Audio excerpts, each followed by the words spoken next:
예전에 이제 교인들 간에 좀 갈등이 있었어요. 그래서 좀 답답해서 좀 아시는 장로님 한 분과 상의한 적이 있습니다. 뭐 참고로 말씀드리면 우리 정장로님이나 신장로님은 아니고요. 그래서 이제 왜 이분들이 싸웠는지를 알아보다가 그 갈등의 원인을 발견했는데 그 원인이 무엇이냐? 칭찬받고 싶어서였습니다. 재밌죠? 교회를 위해서 봉사하시고 교인을 위해서 섬겼습니다. 그러니까 좀 자신의 수고를 남들이, 특히 교인들이 알아주기를 원하셨던 것 같아요. 당연한 감정이죠.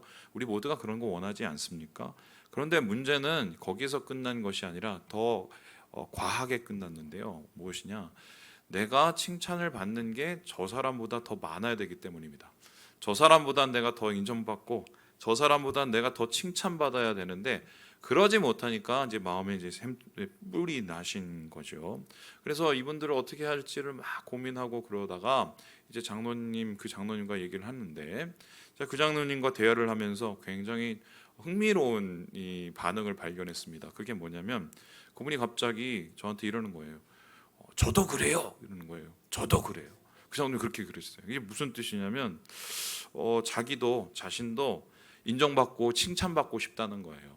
아마 그분이 우리 교회에서 제일 칭찬받고 싶었던 사람은 저였겠죠. 아무래도 이제 목사니까. 그래서 담임 목사한테서 이 칭찬받고 싶다. 나도 그러고 싶다. 이렇게 얘기를 하는데 아마 저 들으라고 한 얘기가 아닌가. 여러분 저를 좀 아시는 분 알겠지만 제가 좀 칭찬에 인색하거든요. 정확하게 말하면 인색한 게 아니라 제가 굉장히 칭찬에 쑥스럽습니다. 저희 집안이 칭찬 안 하기로 소문난 집안인데 이제 그런 집안에서 이제 살다 보니까 이게 칭찬을 하려고 하면 이게 먼저 오그라들기 시작하고요. 뭔가 모르게 부끄러운 게 이제 확 올라오기 시작을 해요. 그래서 아마 저한테 칭찬을 들으셨다면 그건 진짜 굉장한 거고요. 제가 아마 엄청나게 인내를 하면서 참아내면서 칭찬했다 이렇게 말씀드리겠어요. 그래서 제 마음은 말하지 않아도 표현 다 못해도 제 마음속에 있는 건데 뭐 이것도 고쳐야 되겠지요. 그래서 그 얘기를 들으면서 맞다. 칭찬에 고프다. 칭찬은 사람들이 다 좋아하는구나. 오죽하면 이제 고래도 칭찬이 춤추게 한다는 말이 있겠어요. 그런데 한번 생각을 해보는 거죠. 정말 모든 칭찬이 과연 우리에게 다 좋은 것일까? 우리가 다 칭찬받기 원하는데 그렇게 다 칭찬을 해주면 그 칭찬이 정말 우리의 영혼을 다 좋게 하는 것일까 생각을 해봤을 때 솔직히 말씀드리면 신앙인에게 좋은 칭찬은 따로 정해져 있습니다. 신앙인이 칭찬받을 것은 신앙, 믿음밖에 없는데요. 다른 것에 더 칭찬받고 싶고 인정받고 싶어지면 그때부터는 사실은 시험받기가 굉장히 쉬워요. 왜냐하면 이 믿음이 우리의 본질이고 중심이고 모든 것의 출발이고 결말이기 때문입니다. 그런데 문제는 이 칭찬받는 믿음, 진짜 믿음이 이 세상 속에서 점점 사라지고 있다는 것인데요.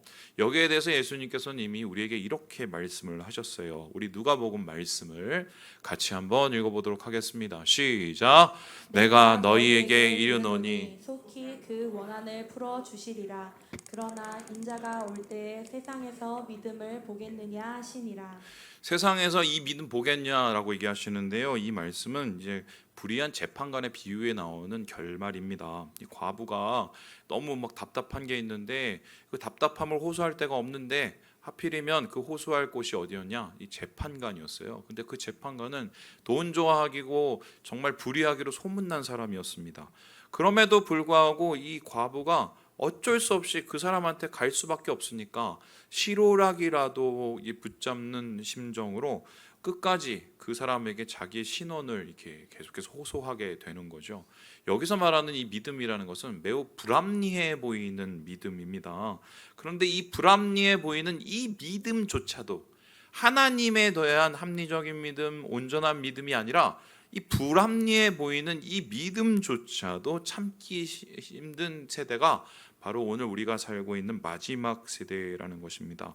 우리의 기도를 들으시고 응답하시는 하나님, 우리를 사랑하시는 하나님이 계심에도 불구하고 이 불안해 보이는 이 믿음마저도 찾기 힘들다. 그것은 교회가 교회답지 않은 상황이고 교인이 교인답지 않은 이 세상이 아닐까. 정말 그럴까요? 정말 이 믿음을 찾아보기가 힘들까? 칭찬받는 믿음은 정말 이 세상에 정말 희박할까? 잘 생각해 보면 이 말도 맞는 것이요. 우리 주위에 진짜 믿음 대신에 그 진짜 믿음의 자리를 대신하는 가짜 믿음, 짝퉁 믿음이 참 판치고 있어서 진짜 믿음 갖기가 사실 지금 힘든 시대라고 할 수가 있습니다. 그래서 우리 주위에는 어떤 가짜 믿음이 있는가? 저는 이것을 이제 믿음 같지 않은 믿음이라고 얘기하는데요. 오늘날 우리 상황들, 우리가 겪어왔던 세대를 보면 이 세 가지로 이 믿음을 생각해 볼 수 있겠더라고요. 이 첫 번째는 뭐냐면요, 백지수표 믿음이에요. 백지수표 믿음. 이게 뭐냐?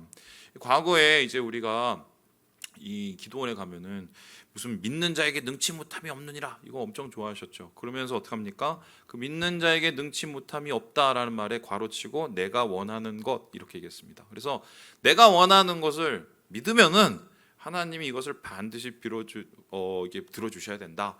그래서 나의 믿음은 마치 백지수표와 같다, 이렇게 생각하던 때가 있었습니다. 여러분, 이 백지수표 믿음 강력한 믿음이긴 하지만 피를 보는 믿음이죠. 그렇게 될 수도 있지만 하나님께서는 때로는 그것을 안 들어주실 수도 있기 때문이죠. 왜냐하면 더 좋은 게 있기 때문인데, 이 백지수표 믿음은 그래서 정확하게 표현하면 온전한 믿음이라고 말하기는 힘듭니다. 두 번째로 우리나라 교회를 또 휩쓸었던 믿음 중에 하나가 보험증서 같은 믿음이었습니다. 이것은 무엇입니까? 믿음으로 의롭다 하심을 얻는다, 이신칭의 교리, 우리가 지금 열심히 로마서에서 배우고 있지요. 믿음으로 의롭다함 받는다, 믿음으로 구원받는다. 그래서 너는 믿느냐? 나는 믿는다. 예수 믿느냐? 난 구원자로 믿는다. 그러면 너 구원받았다. 그리고는 예수 믿는 믿음은 저기다가 집어치우고 집에서는 자기 마음대로 사는 겁니다. 말 그대로 예수 믿는 믿음을 천국 가는 티켓 정도로 생각하는 현재와 상관없는 믿음인데, 이것도 반쪽짜리 믿음이고 정확하게 말하면 온전한 믿음이 아닌 것이죠. 그리고 이제 최근에는 이러한 믿음 외에 신종 믿음이 태어났습니다. 그 신종 믿음이 뭐냐? 정치 구호 믿음이에요. 정치 구호 믿음. 이게 뭐냐면 이런 건데요, 이 믿음을 빙자한 정치, 그래서 믿음과 이데올로기를 짬뽕하는 것입니다. 여러분, 이데올로기란 말을 어떻게 들었습니까? 이 말을 이제 보통 우리나라 이제 얘기하면 보통 빨갱이 얘기하는데요, 이데올로기는 그런 말이 아니고요. 어떤 개인이나 사회가 어떤 행동을 할 때 왜 그것을 하는지, 왜 사람들이 다 저걸 하는지 그걸 살펴보면 그 사람들이 가지고 있는 이 생각 체계가 있어요. 그 체계를 가지고 이데올로기라고 해요. 그래서 공산 사상에 물든 사람은 공산주의로 이데올로기에 물들어 있고, 자본주의는 또 자본주의로서 열심히 돈만 파헤치는, 이게 이데올로기의 모습인데, 여기에다가 뭘 갖다 부딪히냐? 신앙을 갖다가 붙여서 마치 신앙이 이런 모습의 정치적인 성향인 듯이 짬뽕하는 일들이 오늘 많이 일어나고 있는 것입니다. 이 대표적인 현상이 지지난주에 있었던 바로 이것인데요. 이 기사 보셨는지 모르겠어요. 여기에서 소위 말해서 뭐 기독교 정당을 만들다는 것은 예전부터 있었었는데, 최근에는 이 모습이 굉장히 구체적으로 더 강력하게 일어나고 있습니다. 근데 이 자리에 하필이면은 누가 오셨느냐? 유명 목사님도 오시고 방송에 많이 나오시는 목사님도 오셨을 뿐만 아니라 우리 한교총이라고 있어요. 한국교회 총연합이라고 그러는데 그 회장인 소위 말해서 우리나라 제일 큰 교회 그 이 땡땡 목사님도 여기에 오셨습니다. 왜 정당대회로 오셨을까? 사실 그리스도인들이 뭐 정치적인 색깔을 가는 게 나쁜 건 아니에요. 어떤 분은 우파일 수도 있고 어떤 분은 좌파일 수도 있고 어떤 파는 중도파일 수도 있습니다. 목사는 예수파예요. 참고로 말씀해 주면. 그런데 사실 이 자유통일당의 정치 색깔을 보면은 극우예요. 극우에 해당된단 말이에요. 그러면 정확하게 표현하면 이분들은 기독교 신앙을 가지고 있으면서 극우적인 사상을 갖고 있는 분들입니다. 그렇게 정의하면 되는데, 이 목사님이 여기서 뭐라고 얘기했냐? 제가 한번 읽어볼게요. 공산주의를 멸해야 이 나라가 산다. 저들이 십자가 복음 앞에 벌벌 떠는데 십자가 복음을 들고 나아가 공산주의 주사파를 잡고 복음 통일 이루는 위대한 역사를 이루자. 십자가 복음만이 위대한 승리다. 십자가의 능력으로 진정한 자유 통일을 이뤄내자. 한마디로 복음이 곧 반공이라고 이야기를 합니다. 물론 공산주의와 기독교는 공존하기가 어려워요. 왜냐하면 공산주의 사회주의 사회에서는 종교의 자유도 허락하지 않고 교회부터 철폐시키고 탄압하기 때문이다. 그건 맞는데요. 중요한 것은 그렇다고 해서 공산주의 사상을 가진 사람들은 다 악이고 그것은 다 마귀고 다 사탄이고, 그러니까 우리는 거의 극단적인 생각을 가진다고 얘기를 하면은 이건 복음의 반쪽만 남기는 거예요. 제가 왜 그런지 설명을 해드릴게요. 우리 한국교회의 영원한 뿌리라고 할 수 있는 손양원 목사님 여러분 아시죠? 손양원 목사님. 그분이 어떤 분이십니까? 사랑의 원자탄이라고 부르시던 분이에요. 근데 그분이 왜 사랑의 원자탄이라고 불림을 받았습니까? 그 이유는 단 한 가지인데요. 자기 아들 둘 죽인 빨갱이 새끼를 용서했기 때문이에요. 용서할 뿐만 아니라 자기의 양아들로 삼죠. 왜 그랬는지 물어봤어요. 그 교회 예전에 왔다 갔다 하던 청년이었어요. 그 청년이 어느 날 그런 사상에서 그런 못된 일을 했는데, 목사의 심정으로, 예수의 심정으로 봤을 때는 그냥 불쌍한 영혼인 거예요. 그래서 복음은요, 반공이 아니에요. 복음은 사랑이에요. 세상을 구원하고 모두를 품는 게 복음입니다.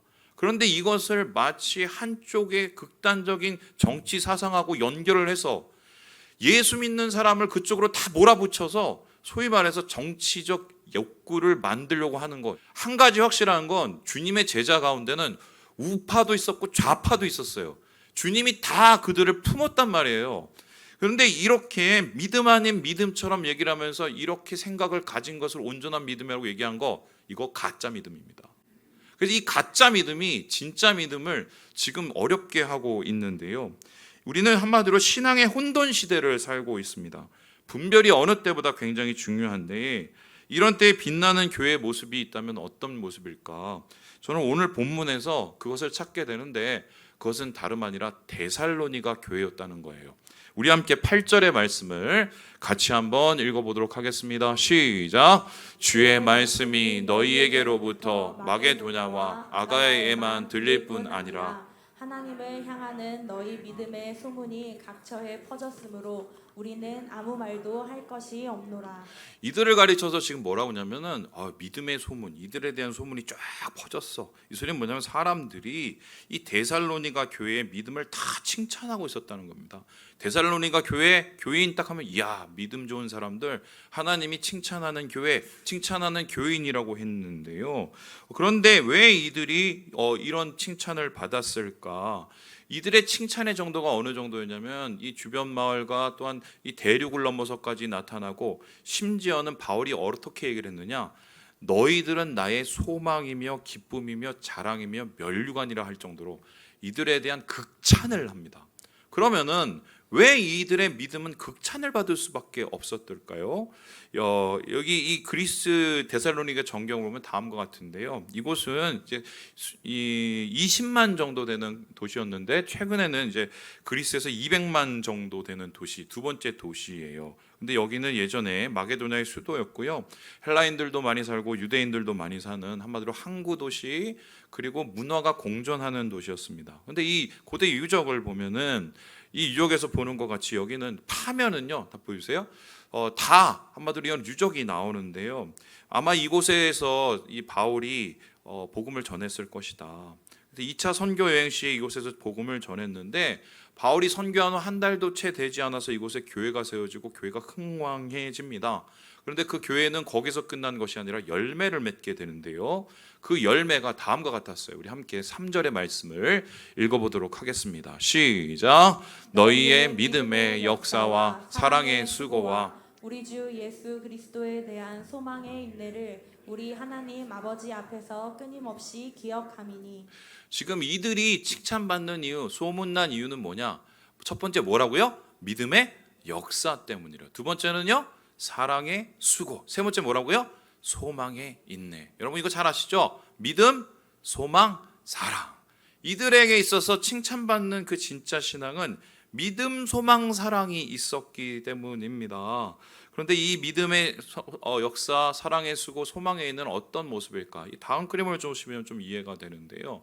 이게 일종의 신앙의 세 가지의 색깔이고 세 가지의 밸런스라고 할 수 있어요. 칼빈은 이것을 가리켜서 기독교에 대한 간략한 정의라고 이야기를 하고 있습니다. 이 세 가지가 규모 있게 구성을 잘 두고 이 교회를 발전시키고 있었는데, 이것은 이제 믿음은 역사로, 한마디로 하나님의 역사로 나타나고, 그리고 사랑은요 서로 섬김으로 나타나고, 소망은 그러한 여러 가지 어려움들을 이겨내는 인내로 나타나고 있다고 이야기를 합니다. 중요한 것은요, 이 믿음과 소망과 사랑이요 특징이 있다는 거예요. 그럼 그 특징이 뭐냐면 다음과 같은데요, 보여주시죠. 이 진짜 믿음의 세 가지 특징이, 첫 번째는요 뭐가 있다고요? 변화가 있었어요. 이 믿음, 소망, 사랑이 변화가 있는 믿음이었다는 것입니다. 실제적으로 그들의 변화는요, 예수 믿고 나서요 우상 단절하고 적극적으로 예배하고 적극적으로 전도하는 역사가 있었어요. 하나님 안에서 믿음이 있으면 믿음은 곧 변화다. 이 사람 예수 믿는지 안 믿는지, 진짜인지 가짜인지 뭘 보면 아느냐? 그 사람이 예전보다 지금하고 비교해서 변한지 안 변한지를 보면 압니다. 그러면 어떤 변화가 일어나야 되겠어요? 예수님 닮아가는지를 자세히 잘 보면 돼요. 물론 세상의 기준으로 볼 때, 혹은 하나님의 기준으로 볼 때 못 미칠 수 있지만, 예전의 모습과 점점 달리 예수님 닮아가면 그것은 진짜 믿음의 모습이라는 거예요. 두 번째로 이들에게 있어서 진짜 믿음의 특징은 뭐냐? 무엇이 있다고요? 방향이 있었습니다. 이 믿음은요 하나님에 대한 방향이었어요. 위로 방향. 그래서 열심히 기도하고 열심히 예배하는 뜨거운 열정이 있었습니다. 그리고 사랑은 어떤 겁니까? 주의를 향한 방향이 있었어요. 형제자매를 사랑하고 이웃을 사랑합니다. 그리고 섬기고요, 열심을 다하고요, 그리고 열심히 전도를 했습니다. 뿐만 아니라 이 소망은 방향이요 내일을 위해 있었어요. 지금 어려워요, 힘들어요, 사랑으로 살기, 믿음으로 살기 힘들어요. 근데 그런 모든 것을 견뎌낼 수 있었던 이유가 뭐냐? 내일의 소망, 바로 예수님이 다시 오실 부활과 재림의 소망으로 이것을 견뎌냈기 때문인데요. 그래서 진짜 신앙은요 멈춰져 있는 것이 아니라 움직여요. 하나님을 향해서 움직이고, 세상을 향해서 움직이고, 내일을 향해서 달려가는 게 이게 진짜 신앙인데, 이들의 모습에는 분명한 운동과 방향이 있었다는 것입니다. 세 번째로 이들의 믿음에는요 열매가 있었어요. 여러분, 이게 제일 중요합니다. 왜냐하면 믿음은 열매로 안다고 주님이 얘기하셨어요. 그래서 이들에겐 실제적인 열매가 나타났는데요. 어떤 열매가 있습니까? 한마디로 이들의 삶 속에서, 어려운 속에서도 구제하고 섬기고 전도하고, 이런 일들이 계속적으로 일어났습니다. 이런 일들이 나타나니까 변화가 일어나고, 뭔가 운동하고, 뭔가 열매가 있는, 행함이 있는 저 교회야말로 진짜 교회다. 저 교인이야말로 진짜 믿음이다. 그러면서 주변에 있는 모든 사람들과 또한 대륙을 넘어서까지 이들이 칭찬을 받을 수밖에 없었다. 오늘 이렇게 이야기를 하고 있는 것입니다. 그런데요, 이렇게 얘기하면 아마 그렇게 얘기할 수 있어요. 그거 초대교회니까 뜨거워서 그랬겠지. 그리고 바울이 뭔가 한 게 굉장히 많겠지. 그리고 하나님의 특별한 역사가 있었으니까 저렇지 않겠어? 근데 이 말씀 보면 여러분 생각이 좀 달라질걸요.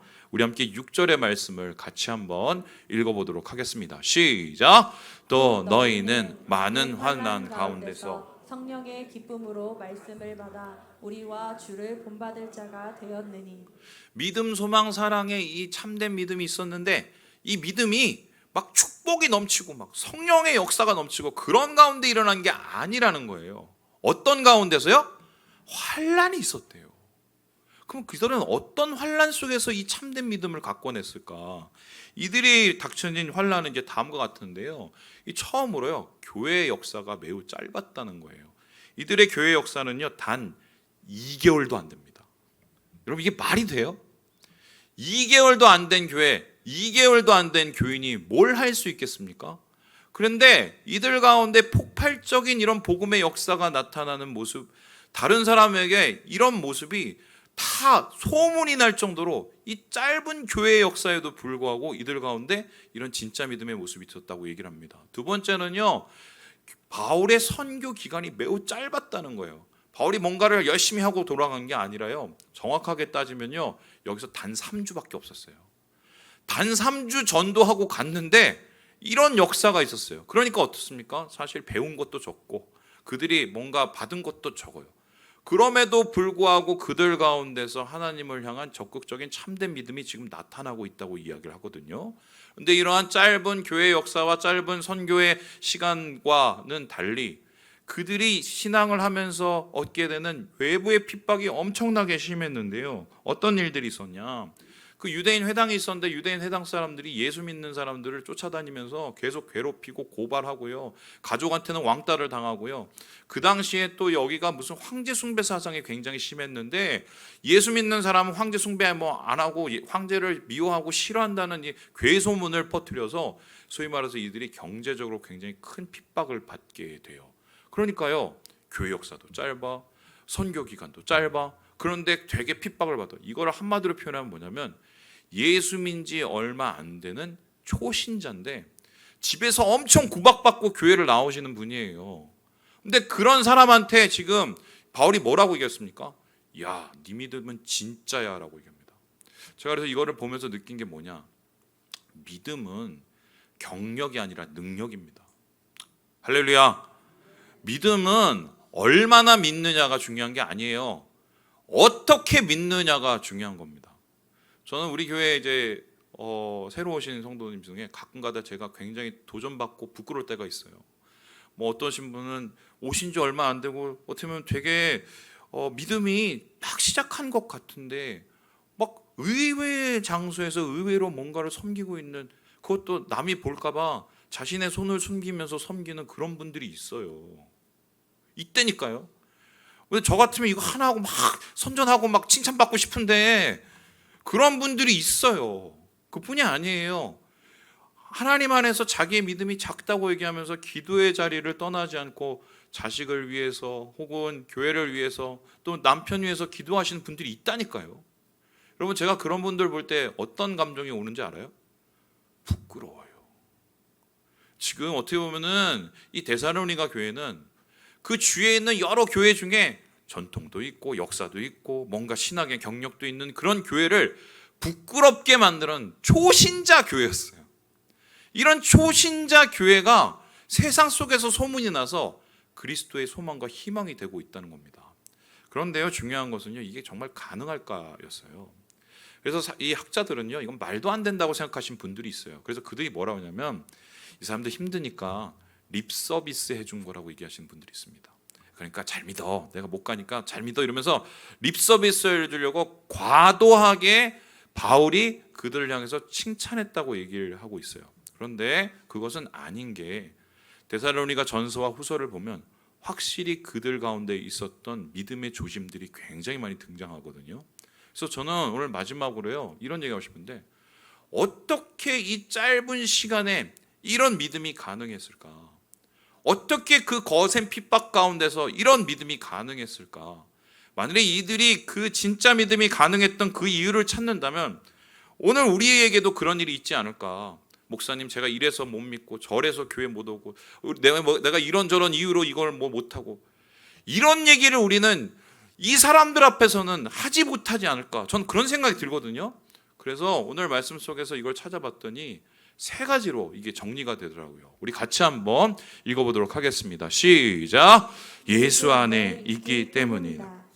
이들이 진짜 이 믿음이 가능했던 이유, 짧은 시간에도 불구하고 이 믿음이 가능한 이유는 이들이 예수 그리스도 안에 있기 때문이라고 이야기를 합니다. 우리 함께 1절의 말씀을 같이 한번 읽어보도록 하겠습니다. 시작. 바울과 실로아노와 디모데는 하나님 아버지와 주 예수 그리스도 안에 있는 데살로니가인의 교회에게 편지하노니 은혜와 평강이 너희에게 있을지어다. 제일 이 편지 서두에 분명하게 얘기하고 있는데요, 예수 그리스도 안에 있는 데살로니가 교회래요. 여기서 말하는 이 안에라는 것은 어떤 뜻이냐면요, 예수님과 깊은 교제를 하고 있다는 겁니다. 예수님께서 자신을 포도나무라고 비유를 하시면서 뭐라고 해요? 너희는 가지다, 나에게 붙어 있으라고 합니다. 예수 안에 붙어 있는 건 뭡니까? 내가 매일 예수님과 함께 대화하면서 하는 거예요. 어려움이 있어요. 예수님 저 힘들어요. 괴로움이 있어요. 예수님 이 사람 때문에 저는 너무 괴로워요. 여러분 그 얘기를 주님이 듣는지 없는지는 내가 잘 모르겠어. 하지만 그 모든 것을 주님과 함께 해결하려고 하는 그 마음을 과연 하나님께서는 가만히 두시겠습니까? 축복해 주지 않겠어요? 우리도 예전에 그랬단 말이에요. 근데 어느 순간 그 끈이 되게 희미해지고 있는 거죠. 나도 모르게 예수 안에 있다고는 생각을 하지만 정말 예수님과 함께 교제하는 삶을 우리가 살고 있느냐? 여러분 초신자들 믿음이 정말 순수하신 분들의 공통적인 특징이요. 예수님의 목을 메요. 예수님의. 여러분 예수님의 목을 메고 계세요? 예수 안에 계십니까? 예수 안에 있으면 어려움 속에서도 이 진짜 믿음이 가능해요. 다른 이유도 없이 이게 진짜 믿음이 가능한데 이들은 바로 예수 안에 있는 진짜 교제를 하고 있었다라고 첫 번째 이유를 이야기합니다. 두 번째로 그렇다면 이들의 믿음이 가능했던 이유가 무엇일까요? 우리 같이 한번 읽어보겠습니다. 시작. 성령의 기쁨이 있기 때문이다. 이들 가운데 특별히 예수와의 교제뿐만 아니라 성령님의 기쁨이 있었다라고 얘기하는데요. 우리 함께 6절의 말씀을 다시 한번 읽어볼까요? 시작. 또 너희는 많은 환난 가운데서 성령의 기쁨으로 말미암아 우리와 주를 본받은 자가 되었으니. 특별히 성령의 기쁨을 받았다라고 했을 때 이 기쁨은요 하늘에서 갑자기 기도하는데 막 방언이 터지고 막 놀라운 신유의 역사가 터지고 막 놀라운 뭐 능력 행함이 나타나고 임파테이션으로 다 자빠지고 이런 게 아니에요. 이런 거는 어디 있었냐? 지금 바울이 이 편지를 쓰고 있는 고린도 교회에 있었어요. 그런데 고린도 교회는 여러분 아시죠? 초대교회 중에 제일 엉망진창인 교회였어요. 그런데 이 교회는 사실 그런 성령의 역사들이 많이 나타난 것 같지 않아요. 그런데 이들을 지탱하게 했던 게 한 가지가 있어요. 말씀을 읽을 때 성령의 감동이 있었던 거예요. 말씀을 읽을 때. 이 말씀이 감동이 되는 이유가 뭡니까? 그 말씀이 나에게 하신 말씀이기 때문에. 우리가 이 66권 말씀 통독하면 뭐합니까? 남의 얘기면 의미 하나도 없어요. 나의 얘기면, 오늘의 얘기면, 내 삶에 대한 얘기면 얘기가 달라집니다. 오늘 성령님께서는 이들을 감동하여 주셔서 말씀을 듣고 읽을 때 그들의 귀에 그들의 마음에 얘기하신 거예요. 우리의 마음에 그 말씀이 있습니까? 그 성령의 감동이 있습니까? 마음이 안 움직이면 삶이 안 움직여요. 삶이 안 움직이면은 신앙의 모습은 점점 시들어가는 건데요. 오늘 이들의 진짜 믿음의 모습, 그 감동, 그 성령의 감동이 말씀 가운데 있었다고 얘기를 하고 있습니다. 마지막으로 그렇다면 이들이 어려움 속에도 진짜 믿음을 가능했던 이유가 무엇일까요? 우리 같이 한번 읽어보도록 하겠습니다. 시작. 믿음의 삶을 살았기 때문이다. 말만 신앙생활하고 말만 믿음이 아니라 실제적으로 그렇게 행하고 살았기 때문이라고 얘기하는데요. 우리 함께 7절의 말씀을 같이 한번 읽어보고 마무리해보죠. 시작. 그러므로 너희가 마게도냐와 아가야에 있는 모든 믿는 자의 본이 되었느니라. 이 사람들이 본이 되었다고 얘기합니다. 그 본이라는 건 뭡니까? 믿고 들은 대로 행한 거예요. 오늘날 한국교회의 가장 큰 문제점은 뭐냐? 말만 많아요. 한국교회를 지금 무너뜨리는 거는 말이지 믿음이 아니에요. 진짜 예수 안에서 뭐 사랑하는 거 몰라요. 믿음이 뭔지 몰라요. 다 알아요. 제자 양육하고 제자 훈련해서 모르는 게 없어요. 목사보다 더 똑똑해. 말뿐이에요. 말. 당장 하나님이 용서하라면 용서해야죠. 사랑하라면 사랑해야죠. 주님 옛날에 사랑해봤는데 그거 아니야. 주님 옛날에 내가 뭐 용서해봤는데 그거 다 쓸모없어. 그럼 어떡하자고요?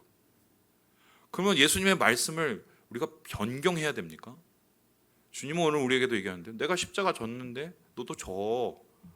내가 사랑했으니까 너도 사랑해야지. 내가 용서했으니까 너도 용서해야지. 내가 끝까지 신뢰하고 기다렸으니까 너도 참아내. 내가 도와줄게. 여러분 이들은 말씀을 그대로 받고 그대로 행했어요. 진짜 초신자 믿음. 초신자 믿음. 여러분 말씀 마치기 저는 오늘 그 얘기를 하고 얘기를 하고 싶어요. 제가 21살 때 예수님을 인격적으로 만났거든요. 그 전까지는 교회를 열심히 다니고 무슨 뭐 성령 은사 뭐 이런 것도 막 한번 받고 이랬었는데 좀 가짜야. 그냥 그랬어요. 막 그리고 막 교회에서 놀고 이런 건 잘했어요. 막 상도 받고 막 잘했어요. 근데 제가 21살 때 은성수도원에 가서 예수 만나고 변한 게 뭔지 아세요? 삶의 모습이 완전히 그때 바뀌었어요. 제가 그때 바뀐 이유가 뭐냐면 단 한마디 때문이었는데, 제가 막 괴롭고 어렵고 막 힘들어 하는데 제가 은성수도원에서 막 울부짖으면서 하나님 앞에 막 이게 무슨 호소 아닌 한탄 아닌 기도를 할 때 하나님이 저한테 그렇게 말씀하셨어요. 성민아, 내가 다 안다. 내가 다 안다. 저 그 한마디 때문에 변하고 그 한마디 때문에 목사가 됐어요. 제 삶에 막 갑자기 돈이 막 잔뜩 많아지고 막 권력이 잔뜩 많아지고 막 집이 막 엄청나게 막 부유해지고 길이 뻥뻥 뚫려서 제가 예수 믿고 이렇게 된 거 아니에요. 내가 다 안다. 내가 다 안다. 예수 한 분이었어요. 예수 한 분. 그래서 제가 주님 원하시는 기쁨 되려고 행동하면서 또 하나님의 은혜들을 거기서 제가 발견하고 성장하고 제 인생 아마 그렇게 되었던 것 같아요. 여러분에게도 그런 시간이 있었잖아요. 그걸 찾으세요. 그걸 찾으세요. 그 신앙이 여러분의 진짜 신앙이 되기를 하나님이 지금 찾고 계시거든요. 말씀을 마칩니다. 사랑하는 여러분, 환난은 있어요. 그러나 예수 믿는 진짜 믿음은 이겨냅니다. 예수님과 함께 성령님과 함께 믿음으로 이겨냅니다. 그 진짜 믿음을 받으시고 은혜로 오늘을 살아가시는 우리 모든 형제 자매들 되시길 주님의 이름으로 축원합니다.